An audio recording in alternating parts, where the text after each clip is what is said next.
नमस्कार, the officers library के YouTube channel पर आप सभी का स्वागत है। आज हम कंटिन्यू करेंगे एफआर सेक्शन को। एफआर में देखेंगे एफआर 52 टू एफआर 55 को।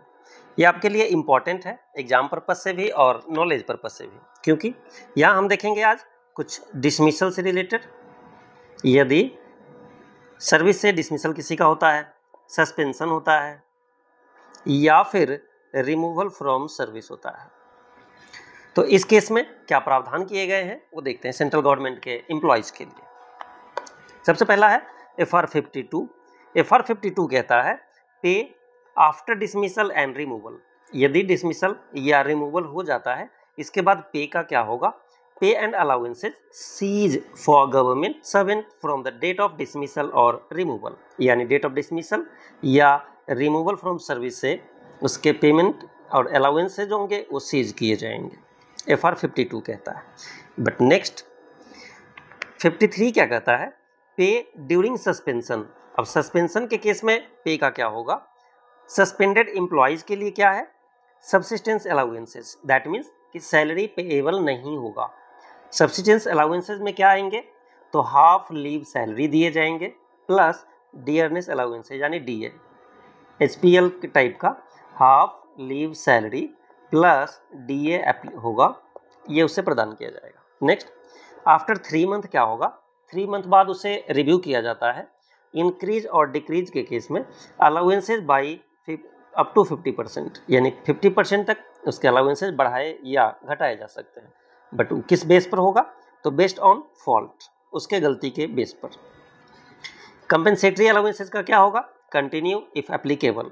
अब आपसे यदि क्वेश्चन बनता है कि क्या during the suspension compensatory allowance दिए जाते हैं, तो दिए जा सकते हैं। सर्टिफिकेशन क्या होगा? आपको पता है जब भी कोई सस्पेंड होता है, इस केस में employ must certify that they are not working elsewhere, यानी वो ड्यूरिंग द सस्पेंशन पीरियड कहीं और काम नहीं कर रहा है। यदि ऐसा पाया जाता है कि कहीं और काम कर रहा था, तो इस केस में यदि परमिशन लेकर के काम करता है वो, तो इस केस में उस वर्क से जो उसके अर्निंग होगी यहाँ से वो माइनस कर दिए जाएंगे। नेक्स्ट है FR 54। FR 54 reinstatement after dismissal removal. इस केस में क्या होगा? Reinstatement authority decide on pay and whether the absence is treated as duty. ये दो चीज़ें, पे डिसाइड करना और जो उसका एब्सेंस पीरियड है वो ड्यूटी पर माना जाएगा या नहीं, वो डिपेंड करता है अथॉरिटी के ऊपर। अब इसके लिए क्या क्या बैकग्राउंड होंगे? तो फुल एक्सोनरेशन के केस में if fully cleared the employ gets full pay, यानी फुल एक्सोनरेशन होगा तो फुल पे मिलेगा, पार्शियल होगा तो पार्शियल पे उसे मिलेगा। Period of absence not treated as duty, यानी जो इसके एब्सेंस के पीरियड होंगे वो ऑन ड्यूटी नहीं ट्रीट किए जाएंगे। एंड लीव का क्या होगा? Absence period can be converted into leave, यानी जो उसका एब्सेंस का पीरियड होगा लीव माना जा सकता है, उसके लिए ईएल सैंक्शन किए जा सकते हैं। एडजस्टमेंट में क्या होगा?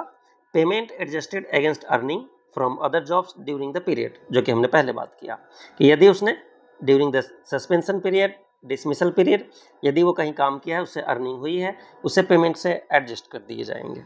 नेक्स्ट एफआर 54 ए क्या कहता है? रीइंस्टेटमेंट आफ्टर कोर्ट ऑर्डर, यानी डिपार्टमेंटल इंक्वायरी के आगे यदि कोर्ट ऑर्डर के पास चला जाता है, यानी कोर्ट ऑर्डर के द्वारा उसे रीइंस्टेट किया जाता है, इस केस में क्या होगा? उसका पे कौन डिसाइड करेगा? तो decided based on court direction, court के डायरेक्शन के बेस पर ही उसके पे डिसाइड किए जाते हैं।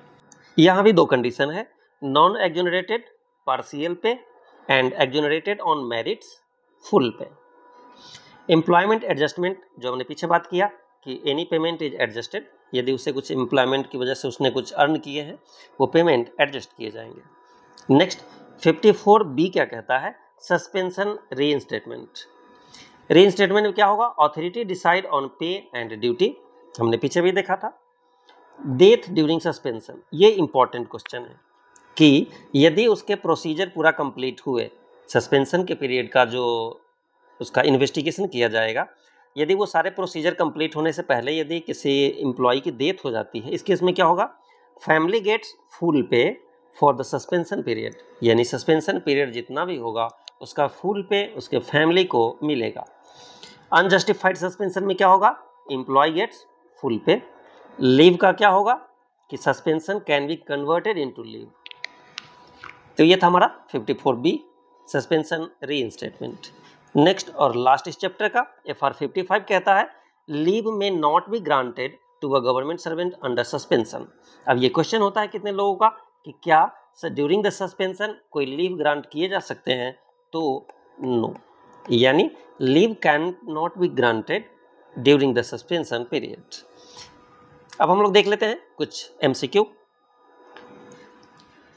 पे cease for a government servant when, किस केस में, he is suspended, his dismissal or removal is finalized, he is reinstated, he goes on leave।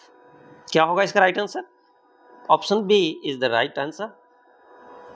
his dismissal और removal is finalized, इस केस में क्या होगा, पे सीज कर लिए जाएंगे। Next question, how is the subsistence allowance determined during suspension for the first 3 month. हमने देखा था कि 3 महीने के बाद वो रिवाइज किए जाते थे, बट फर्स्ट 3 मंथ की बात है। क्या फुल सैलरी मिलेगा, half of the average pay मिलेगा, या leave salary on half average pay मिलेगा, या 75% ऑफ द सैलरी मिलेगा। C is the right answer, leave salary on half average pay will be payable to the suspended employ. Next, what happens to the pay if a suspended government servant dies before the proceeding are completed। अभी हमने देखा his family gets no payment, full pay and for the suspension period, B is the right answer। हमने अभी देखा था कि उसके family को फुल पे मिलेगा किस पीरियड के लिए, तो ड्यूरिंग द सस्पेंशन पीरियड के लिए। Next, in case of unjustified suspension government servant entitle to, किस चीज़ के लिए इंटाइटल होगा, तो फुल पे। जस्टिफाइड ही नहीं है सस्पेंशन, इसलिए उसे फुल पे दिया जाएगा। नेक्स्ट और last question, can a suspended government servant take leave, क्या जो गवर्नमेंट सर्वेंट सस्पेंडेड है क्या उसे लीव मिलेगा, येस और no. Yes any time, yes after suspension ends, no leave is not allowed, yes in emergencies.